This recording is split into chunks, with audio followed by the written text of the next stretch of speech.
Olá, amigos e amigas responsáveis que nos acompanham há 8 anos aqui no nosso programa.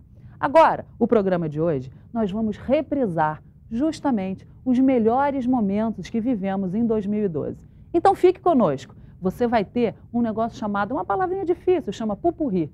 Hoje, assim que eu sair do ar agora, você vai ver os melhores momentos, as partes que nós aprendemos com gente tão inteligente e tão célebre. Então fique conosco durante todo o ano de 2013. Um Feliz Natal, um ótimo Ano Novo e eu te espero, hein?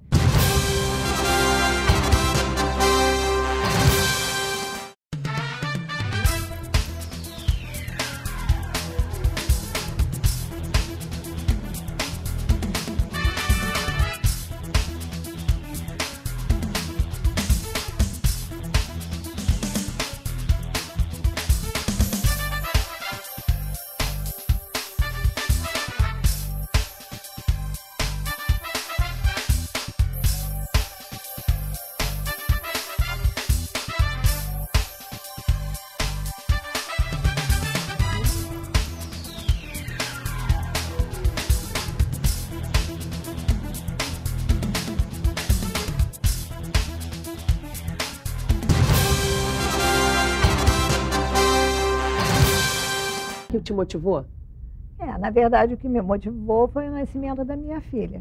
Como é o nome dela? Ingrid. Oi, Ingrid. Que prazer estar com a mamãe aqui. Como é que foi? Obrigada.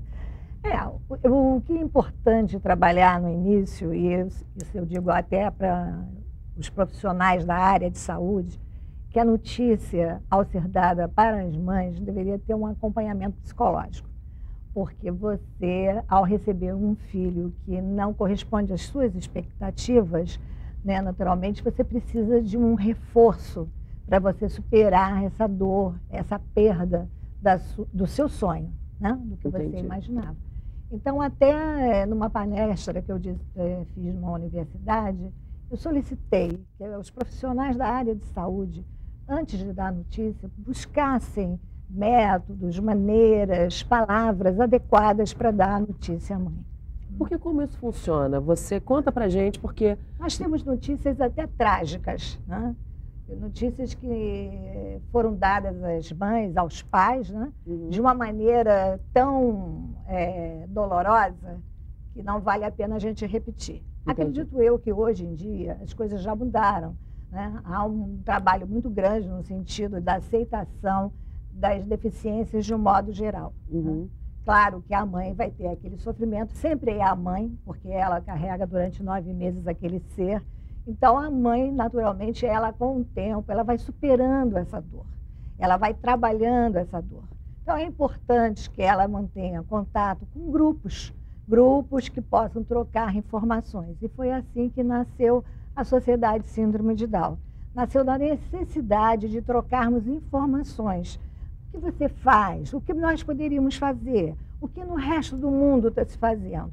Então, vamos tentar, através dessa troca, fazer com que os nossos filhos sejam mais felizes. E foi nesse sentido que a sociedade surgiu. Primeiramente, nesse sentido de trocas. Daí, as pessoas entraram em contatos conosco, pedindo informações através de e-mail, que a internet está aí mesmo, né? De indicações de escolas, de terapeutas, de profissionais da área que pudesse dar atendimento a essas pessoas com necessidades especiais. E aí foi crescendo e nós fomos observando que nossos filhos tinham uma capacidade que até então não nos tinham passado. Olha, que legal! De crescimento mesmo, no sentido de que você tem que permitir que os nossos filhos, eles cresçam, né? De um modo geral, os pais colocam esses filhos num berçário, vamos dizer, um berçário imaginário, mas é um berçário, eles não crescem. De uma proteção incrível, uma redoma, é isso? Exatamente, eles ficam ali. Então, não tem possibilidade de amadurecer. O tempo deles é determinado pelo tempo que nós queremos que eles tenham, né? Então, é preciso, primeiramente, assim que nasce um bebê Down, a notícia ser dada de uma maneira mais adequada. Qual que você sugere? Na sua experiência, se você fosse o obstetra ou a obstetra que nos assiste, você que é uma pessoa que já aconteceu isso contigo, o que você acha que seria o mais bacana, mais adequado? Que os profissionais tivessem compaixão. Porque quando você fala em compaixão, você está falando em amor. E o amor, ele tem que estar em todos os momentos da vida. Se você dá a essa mãe que está perdendo um sonho, uma notícia de uma maneira mais tranquila, mostrando que existe um futuro para aquele bebê, essa mãe vai superar com mais facilidade a notícia, né? Aquela dor, a perda daquele sonho. Então, eu diria que esse profissional estivesse acompanhado de uma psicóloga, porque cada pessoa é uma pessoa. Então, como é que a psicóloga vai passar a notícia? Vai depender de toda a bagagem que essa mãe traz para esse momento de dor. Segundo, não deixar de transmitir aos pais a necessidade da estimulação precoce. Porque a síndrome de Down, o bebê nasce com uma hipotonia. Hipotonia que é no corpo todo. Então tem que Explica o que é hipotonia. Hipotonia é a flacidez, né? Vamos dizer, uma flacidez. Ele tem uma dificuldade para andar, ele tem uma dificuldade para falar. Então, até os 6 anos de idade, a criança tem um desenvolvimento maior. O que poderia ser feito efetivamente para minimizar, para minorar então a hipotonia? O que tem que ser feito? Tocar na criança e fazer exercícios com o próprio bebê, tipo Chantala, massagem com óleos que sejam inócuos. Existem profissionais, né, especializados. Na verdade, vamos chamar de uma fisioterapia infantil, uma fonoaudiologia, onde a face vai ser trabalhada para que quando ele comece o processo de fala, o bebê já tem essa parte toda melhorada. O Down, ele tem uma curvatura no palato, né?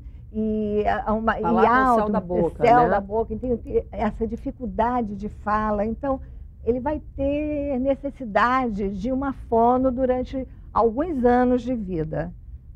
É importante também assinalar, e eu acho que nós recebemos recentemente esse livro da Fundação Síndrome de Down de Campinas, que desde o início, né, da partida, vamos dizer, para o crescimento da criança Down, é que a pessoa, o pai, os profissionais, né, a sociedade de modo geral, se pergunte, né, sobre esse tema. Achei muito importante. É um livro escrito por um neuropsiquiatra e um psicólogo que fala quem eu seria se eu pudesse ser. Então, e trata especificamente de Down. Ele fala mais de Down, de modo geral, das pessoas com deficiência intelectual, mas especificamente do Down. Quem eu seria se eu pudesse ser? À medida que você, profissional, à medida que você, pais, pessoas envolvidas, você olha para aquele indivíduo que está à sua frente, será que você permite que ele escolha o caminho dele? Entendi. Será que você dá essa chance para ele? Essa é a nossa função.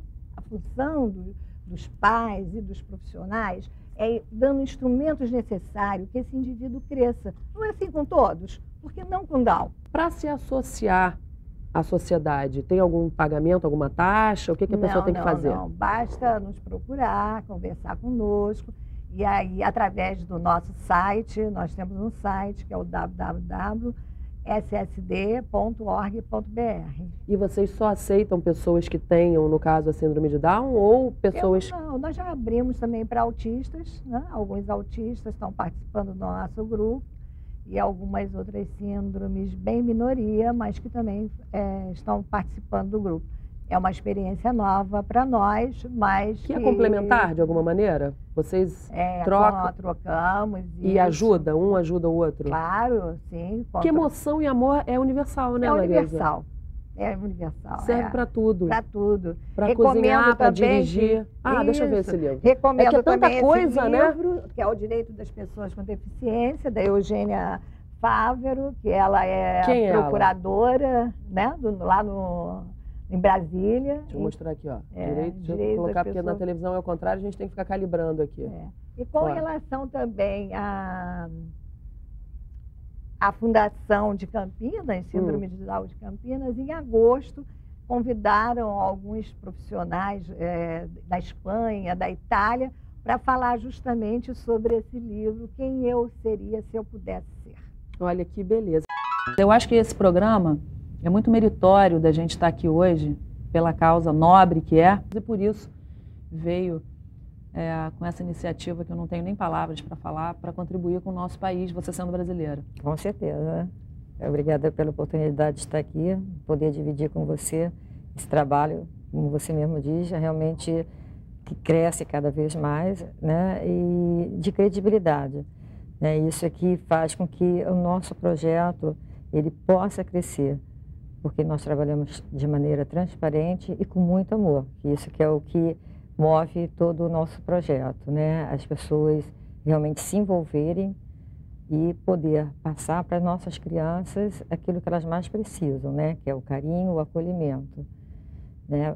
Como você disse, eu passei por essa experiência e eu sei o quanto é necessário esse carinho, esse abraço amigo dos voluntários, das pessoas que, mesmo que não possam estar atuando como voluntário diretamente com a criança, né, mas que possam estar divulgando ou apoiando até monetariamente, né, porque nós precisamos nos manter até para oferecer aquilo que nós temos como missão, que é a qualidade de vida e conforto, porque nesse período é um período realmente muito doído, principalmente para nós que recebemos crianças que, além de estar doentes, elas são carentes também do apoio monetário, né? Eles não têm uma estrutura familiar bem constituída, uma casa que realmente garanta o sucesso do tratamento. Porque o câncer, por si só, já é avassalador. Quer dizer, ainda ter problemas colaterais só agrava ainda mais o que já é gravíssimo, né? Pois é. Então, hoje nós temos a casa que facilita eles terem o acompanhamento e não interromper o tratamento. Então, o índice de cura aumentam.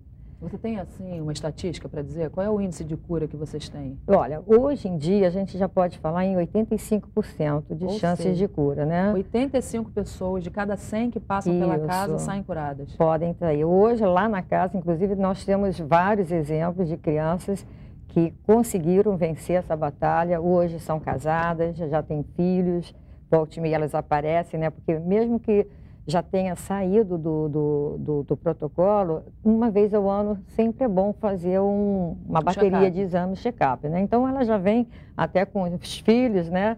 Então é muito legal porque a gente até apresenta as outras para estimular que existe a esperança, que existe a possibilidade, né? Como que uma criança faz para poder entrar? Então uma criança precisa do serviço, como que ela, o que ela tem que fazer? Tanto para a hospedagem quanto para os outros projetos que nós temos também, né, que faz esse atendimento global, ele tem que estar sendo encaminhado pelos hospitais que nós temos convênio, que hoje são 5. São quais? São o INCA, o Instituto Nacional do Câncer, o Hemorrio, o Pedro Ernesto, o Alagoa e o Hospital do Fundão. Entendi. Então, ela sendo encaminhada por esses 5 órgãos públicos, a assistente social encaminha para vocês e vocês veem a disponibilidade de vagas, é assim? Isso, é isso aí. Próxima pergunta. Qual a disponibilidade de vagas? Que deve ser baixíssima, né? Não. Lá na casa, hoje, com a segunda expansão, nós podemos atender 57 crianças, mais os seus acompanhantes. Então, nós podemos hospedar 104 pessoas, atualmente. Quer dizer, cada quarto é para uma família. Isso. Então, será sempre uma criança de quanto a quantos anos? De 0 a 18. De 0 a 18.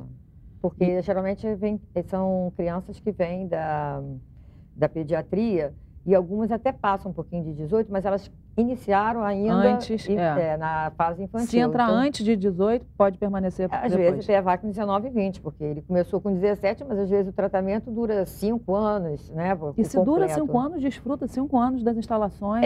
Olha só, porque o tratamento depende do protocolo, né? E depende do tipo do câncer, né? Então, existem vários tipos de protocolo em função do tipo do câncer, né? Então, por exemplo, eu vou dar um exemplo do meu filho. O primeiro tratamento dele, o protocolo era de 2 anos. Depois de 2 anos, ele entrava na manutenção. Tem uns que você ficou na casa Ronald McDonald na Nova York. Porque na ocasião... Você ficou 2 anos? Não, eu não cheguei a fazer 2 anos, porque eu só fui tentar algo novo lá fora já na 3ª recaída dele. Entendi. Hoje, o que a gente faz é não deixar mais que saiam as crianças daqui, porque hoje nós temos capacidade de manter, pela tecnologia, pelos avanços que hoje o Brasil já tem, pelo esse intercâmbio, né, com que se faz lá fora, de manter as nossas crianças aqui.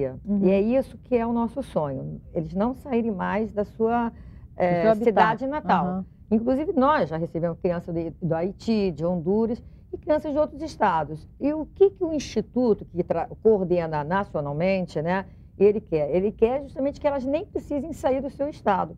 Por isso que o trabalho dele é de estar mobilizando, adequando, ampliando os hospitais, modernizando e principalmente investindo no diagnóstico precoce, porque aí não há necessidade de eles buscarem um outro centro de referência, eles poder tratar na própria cidade, no estado em que eles estão. Porque existe aquele choque de cultura, né? Então, a gente já teve crianças do Acre, né, que estão acostumados com um tipo de alimentação, quando chega aqui, e nós não podemos atender as individualmente. Exatamente, né? Então, a criança foi se habituando com os nossos hábitos. Mas se você puder evitar, que é essa a nossa razão, né, da gente, que as pessoas se sintam bem, né?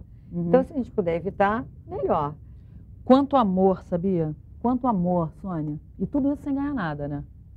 Eu não sou remunerada, eu faço puramente por amor, por eu saber da importância desse abraço, desse carinho para essa mãe. Às vezes até a mãe precisa mais do que a criança, porque a criança às vezes ainda não tem noção da gravidade pelo que ela está passando.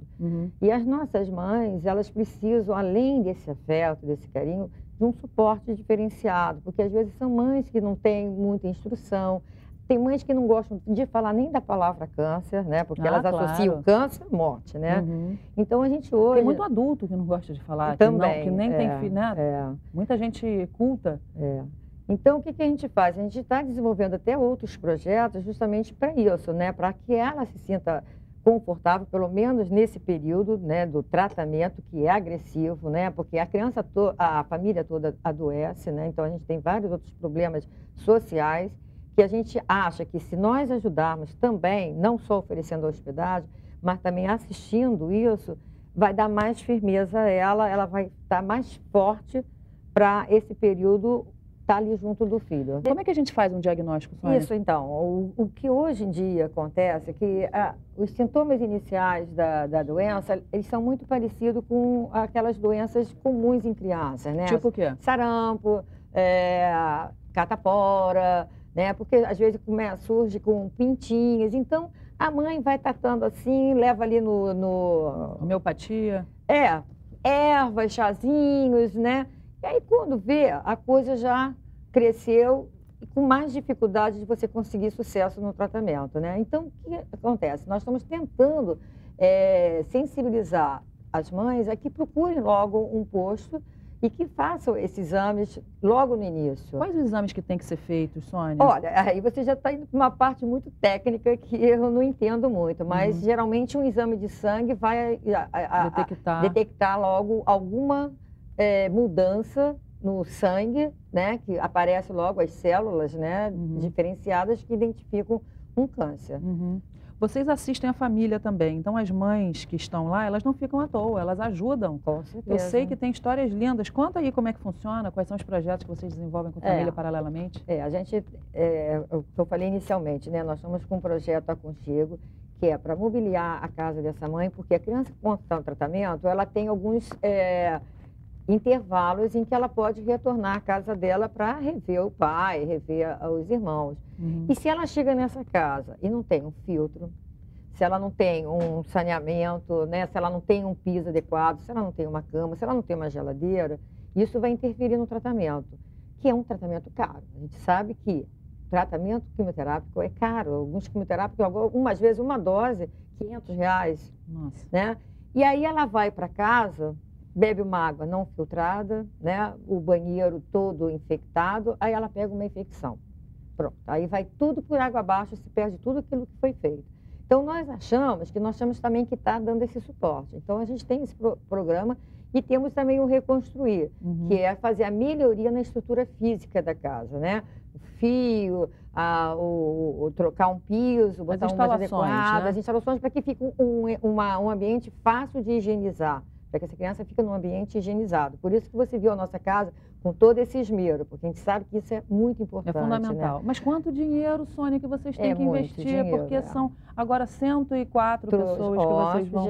Então, a gente tem a manutenção da casa e tem também esse custo desses projetos, além da bolsa de alimento. Porque o que acontece? A mãe deixa de trabalhar para poder estar com a criança diariamente no hospital, porque às vezes é um tratamento ambulatorial, que ela tem que fazer sessões, às vezes, de 10, 15 dias seguidos. Né? Então, ela deixa de trabalhar, é menos uma fonte de renda em casa. Então, ela começa a ficar preocupada que vai faltar o arroz, o feijão para a família. Então, nós distribuímos essas bolsas para que ela fique tranquila que pelo menos vão ter o que comer. A nossa casa é movida, né, por voluntários, né? Hoje nós temos assim... São quantos? Trabalhando em todos os projetos, em torno de uns 400 voluntários. Uau! E as pessoas têm seriedade? Quer dizer assim, não é porque é voluntário que é impontual ou falta? Não. Então, Cláudia, a gente está fazendo um trabalho muito bacana, justamente isso, mostrando ao voluntário o quanto é importante a presença dele. Então, nós estamos enfatizando, nós fazemos treinamentos. Antes dele ser voluntário, ele faz uma visita, ele é entrevistado, depois ele vai para um treinamento teórico, um treinamento físico. E em todas essas etapas, nós vamos reforçando a importância dele, de que ele não falte, que ele não se atrase, porque a criança está esperando por ele. É muito amor, né, Sônia? Eu achei que a casa tem um clima feliz. Não é? Um clima de felicidade, um clima de alegria. Que as pessoas ficam encantadas por isso. Porque eu já recebi, inclusive, muita visita e falei assim, ai, eu pensei que eu ia chegar aqui e encontrar um clima assim, não vou dizer hospitalar, né? Com as pessoas tristes no canto. E pelo contrário, você chega lá, as crianças já vêm em cima de você, correm, querem conversar, né? Então, eles têm... a sede de viver, né? A vontade de viver, de lutar pela vida. É uma lição, né? A cada segundo, né? É muito bonito. A Casa Ronald, nossa, gente, vocês têm que ir. Fala o endereço. Na rua Pedro Guedes, 44, Maracanã, ali pertinho da Faculdade Veiga de Almeida. Né? Então, a casa está aberta diariamente, inclusive sábado e domingo. Nós temos sempre voluntário para receber a todos os visitantes. E as crianças vão ficar também muito felizes com a visita. Que veio contar para a gente esse testemunho, né, para inclusive encorajar as mulheres a fazerem o autoexame, ensinar tudo que você passou, que foi muito duro e que está sendo, eu presumo, mas que a gente pode dizer que foi uma batalha vencida, que hoje em dia você está muito alegre, não é isso? Não, eu já tenho isso de bom, graças a Deus, né? Mas, assim, é uma batalha vencida e um aprendizado, né? Então, é isso que eu quero passar para as pessoas. Porque essa campanha já existe há muito tempo fora do país. No Brasil, ela começou tem pouquíssimo tempo e em Niterói ela nunca existiu, né? Então, nós estamos fazendo pela primeira vez essa campanha do Outubro Rosa, que a gente quer passar informação qualificada para as mulheres. Porque eu sempre cuidei de mim, sempre fiz meus exames, entendeu? Sempre, por ter tido um câncer 21 anos atrás, no mediastino, no linfoma de Hodgkin, eu cuidava disso. É no pulmão?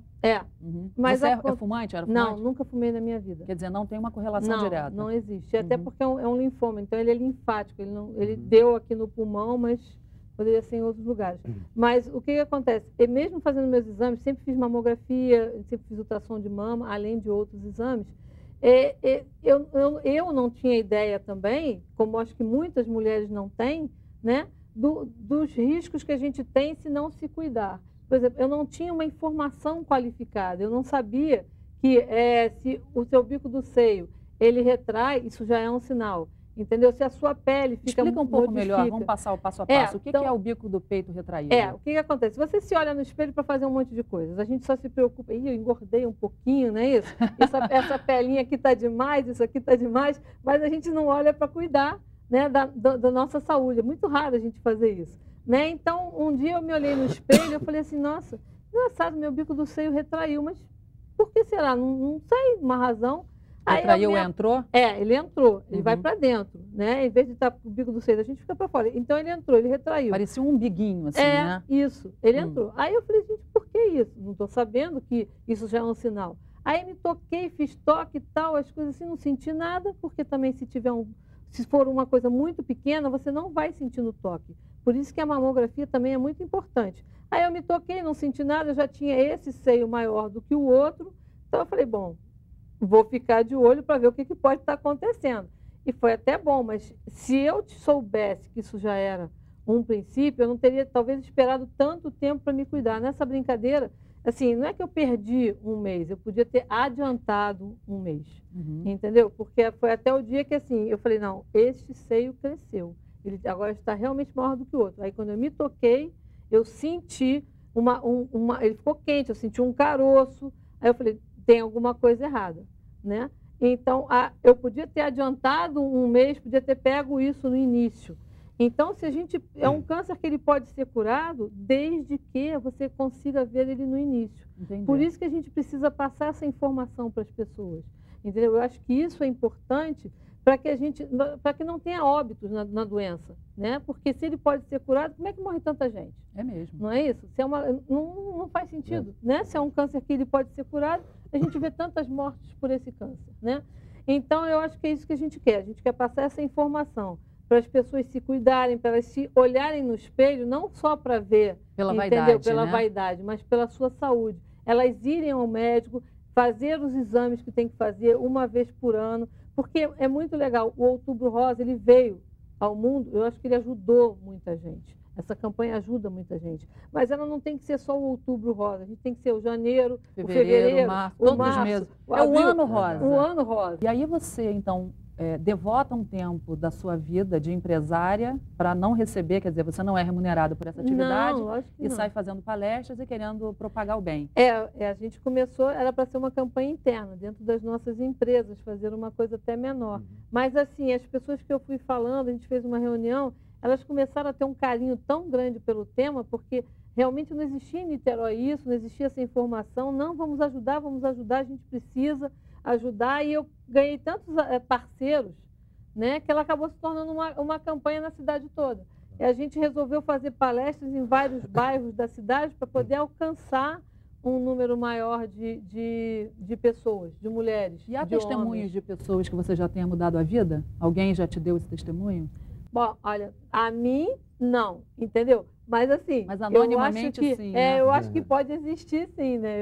Eu acredito que isso vai acontecer realmente, né? O que a gente quer é isso, que as pessoas, entendeu, tomem conhecimento dessa informação, que elas mudem a vida delas, entendeu? E eu acho que a gente está conseguindo passar isso para as pessoas, né? Com Silvia, essas então palestras, faz com tudo. essa mensagem final, olha para a sua câmera e diz para quem está em casa, a gente já falou vastamente sobre o assunto, mas se você tiver alguma mensagem específica, algum agradecimento a algum parceiro seu a dar, tá?